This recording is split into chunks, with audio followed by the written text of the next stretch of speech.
Hi friends, ಇವತ್ತು ನಮ್ಮ ಮನೇಲಿ ನುಗ್ಗೆಕಾಯಿ ಸಾಂಬಾರು ಮಾಡೋಣ. ಫಸ್ಟು ಗ್ಯಾಸ್ ಹಚ್ಕೊಳ್ಳೋಣ. ಒಂದು ಕಡಾಯಿ ಇಟ್ಟು 2 ಸ್ಪೂನಷ್ಟು ಎಣ್ಣೆ ಹಾಕೊಳ್ಳೋಣ. 2 ದಪ್ಪ ಈರುಳ್ಳಿ ಚೆನ್ನಾಗಿ ಫ್ರೈ ಮಾಡ್ಕೊಳ್ಳೋಣ. ಇದರಲ್ಲಿ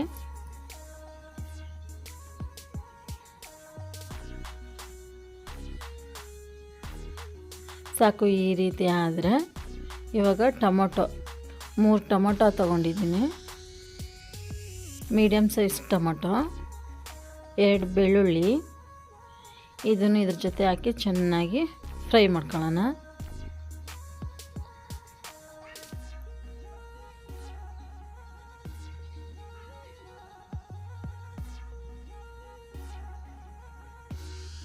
ಸ್ವಲ್ಪ ಕೊತ್ತಂಬರಿ ಸೊಪ್ಪು, 1 ಚಮಚದಷ್ಟು ಅರಿಶಿನ ಪುಡಿ,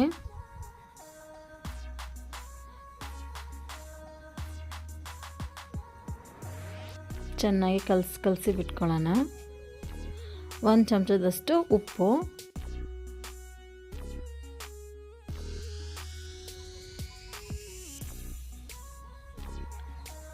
1 ಚಮಚದಷ್ಟು ಸಾಂಬಾರು ಪುಡಿ ಮನೇಲಿ ಮಾಡಿರೋದು,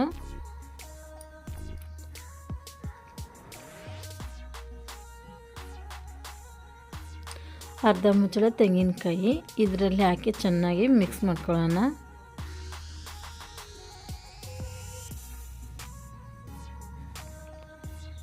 ಸಾಕು. ಈ ರೀತಿ ಆದರೆ ಈಗ ಒಗ್ಗರಣೆಗೆ ರೆಡಿ ಮಾಡ್ಕೊಳ್ಳೋಣ.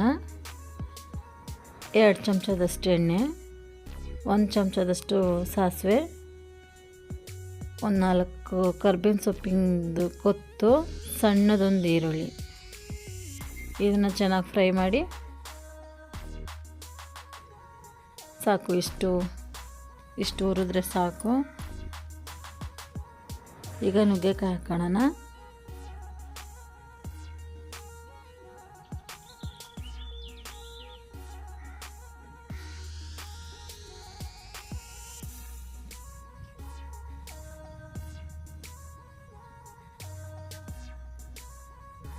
ಸ್ವಲ್ಪ ಹಸಿ ವಾಸನೆ ಹೋಗೋ ತನಕ ಎಣ್ಣೆಯಲ್ಲೇ ಚೆನ್ನಾಗಿ ಹುರ್ಕೊಳ್ಳೋಣ. ಇದನ್ನು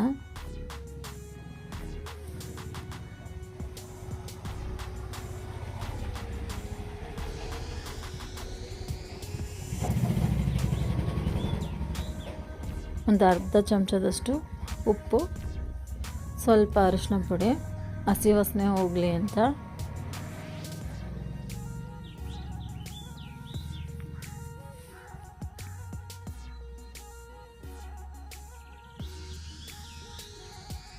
ಒಂದು ಲೋಟದಷ್ಟು ನೀರು. ಇದನ್ನು ಇವಾಗ ಸ್ವಲ್ಪ ಮುಚ್ಚಿಟ್ಬಿಡೋಣ. ಒಂದು 10 ನಿಮಿಷ ಬೇಯಲಿ. ಬೆಂದಿದೆ. ಮಸಾಲೆ ಹಾಕಿಬಿಡೋಣ.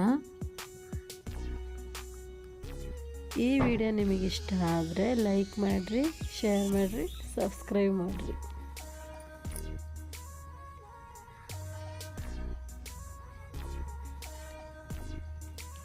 ಸ್ವಲ್ಪ ನೀರು ಹಾಕೋಣ. ಇಷ್ಟು ತಿಕ್ನೆಸ್ ಬೇಡ, ಸ್ವಲ್ಪ ನೀರು. ಚೆನ್ನಾಗಿ ಕುದೀತಾ ಇದೆ.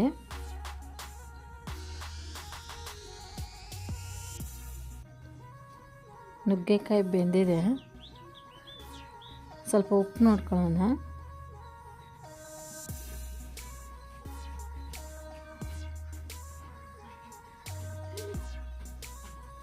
ಸ್ವಲ್ಪ ಉಪ್ಪು ಕಮ್ಮಿ ಇದೆ.